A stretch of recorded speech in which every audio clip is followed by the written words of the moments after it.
Hello and welcome to my channel Health and Wellness with Emma Mentel, and also welcome to my update post breaking my fast last night with a full moon. Some of you might have watched my shorts, the full moon ceremony, and then breaking my fast with a broth. So if you want to know where I'm at, this is now almost 24 hours after breaking my fast with 2 cups of broth that I prepared yesterday.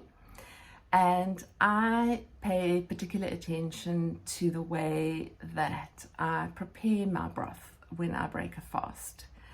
I try to make it a mindful process of cooking this meal with love and care. And when I pick fresh herbs from the garden, and the way that I add the ingredients to the pot, and the way that I enjoy that first sip and even the second cup or mug, it's all part of a deep appreciation that I find during my long fasts, but also an awareness around mindful eating that I think we often overlook as a critically important aspect of our association and our relationship with food.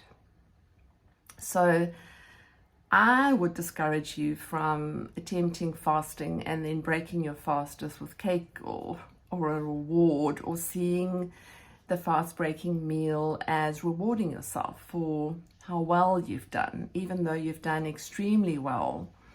That refeeding is almost another essential and important aspect of the fast. So today I've added some hormone-free chicken thighs to the broth, and I've cooked that well, and I've made sure that it still tastes really good. I've added a few ingredients. I've had probably another 2 cups of broth today, and I've been really gentle and probably slower than normal to add in solid food. For those of you who think that you would just want to eat a steak and salad, it's not a good idea after a long fast. You'll feel uncomfortable. You'll probably have a bit of an upset stomach. So breaking the fast is, in my opinion, as important as the preparing for the fast and the fasting process.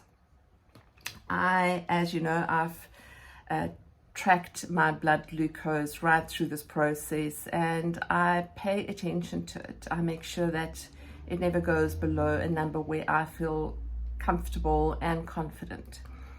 And what was interesting, so after having a broth last night, this morning my blood glucose was on 4.4.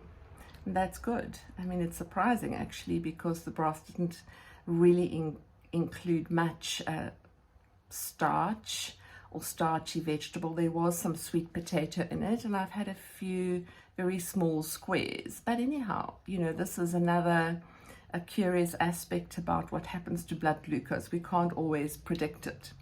What I also look at is my 7-day average. So the 7-day average of my blood glucose is 4.8, and that's a number I feel comfortable with and I feel really happy with.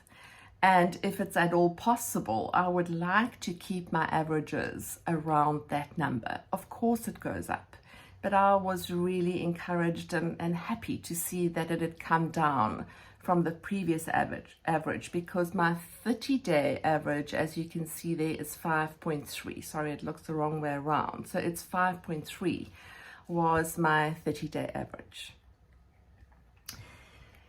Many of you probably wonder about weight loss, and it is important that I share this with you as well. I shared quite a vulnerable and open and raw message with a fasting support group that I run and facilitate this morning about the importance of weight loss, the focus on weight as a number, and my relationship with that.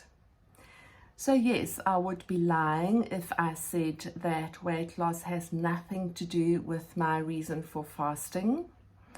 But I have to add that weight loss is not my primary reason for fasting. there is quite significant weight loss during a long fast like this, and depending on how much weight you have to lose, you might either lose a lot more or a lot less, or sometimes not as much as you expected. And of course, when you start to introduce food again, there is going to be some refeeding gain. So I do expect to see my weight going up very slightly. I don't know. I'm going to look at that. It's not going to be something that will demotivate me when I see the number go up by a little bit eating this week. But it is certainly part of the process and part of the awareness. For me, the biggest why, especially at this stage of my life and my health journey, I'm 57, I am insulin resistant, so I want to make sure that I address the root causes. And over and above that, I want to make sure that I prevent other lifestyle diseases like hypertension, like cardiovascular disease, like cognitive decline later on. So I am aware of the factors that I would like to include as part of my often considerations that will ensure that I am healthy.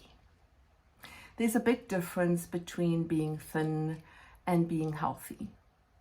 And especially in the society that we live in, where there is so much pressure on women of different ages to be a certain size and a certain number, one can so easily lose focus of that sort of sacred inward journey, that inner process of where am I with my own personal relationship with food? Where am I with my own personal relationship with self-worth?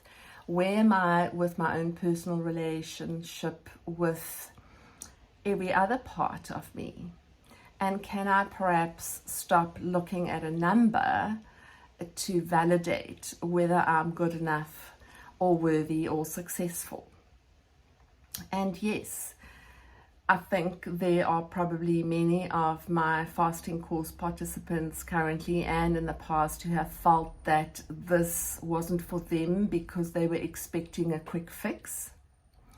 I don't see fasting as a quick fix. I see it as a lifestyle, and I see it as a choice to go without certain things at certain times.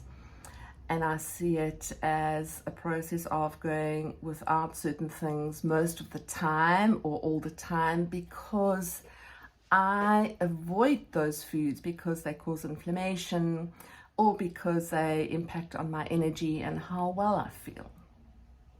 So yes, I want to prevent things from going on, but I also want to address what is going on right now, and not as a goal as such, as an awareness and being quite focused on my why. What is my why for choosing to abstain from certain foods? Do I always abstain from sugar? No, I am a big carb addict. Carbs, and especially sweet things, have been my comfort food of choice for a long time because it seems to give you that instant relief. But I've also learned that unless I can develop a sense of kindness and compassion for my life and for how well I show up in general, and for how willing I am to not judge myself all the time, also for not making excuses, that I keep myself accountable without policing everything and without judging sometimes a misstep, without judging when times get really hard and you just want to eat sugar because right there and then maybe the pain is too much, or you feel overwhelmed, or you feel extremely anxious. So these relationships with food, we have to look at long term. It's not something for most people for most women and men that one can just undo and unscramble over 8 weeks. It might have been a lifetime of conditioning and programming that have got you to this point where you feel that life will be better if you weigh this much. Life will be better if you can get back into those jeans. You keep those clothes in the cupboard because you feel that that was a time that you were happy. For me, it's about so much more, and I deeply appreciate my body's ability to do so well with a long fast. I hope that you will let me know if you have any particular questions about my fast. And I really plan on sharing a lot more about the rest of my journey, aside from just what's happening to the blood glucose and how hungry I am. By the way, I'm really not that hungry today, so I think there's still some ketosis because I've eaten very carefully. I've gone really slowly. I haven't just introduced a whole bunch of food in one go, and I will have a little bit more chicken this evening with some broth.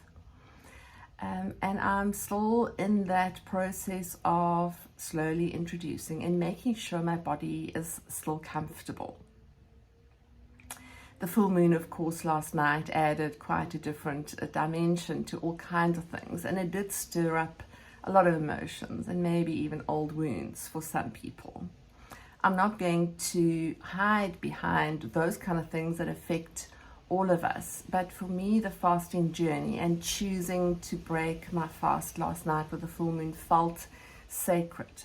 It felt very significant, and it felt like I was showing appreciation and gratitude for my body for this week and for the incredible courage it sometimes can take of us to embark on something like this and to see it through.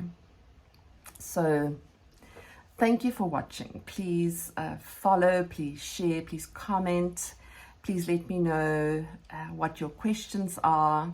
And I will definitely share more about all the rest of my health journey and all my other whys for choosing fasting as one of my tools. Have a beautiful day or evening wherever you are in the world, and I really wish you all the best. Thank you for watching.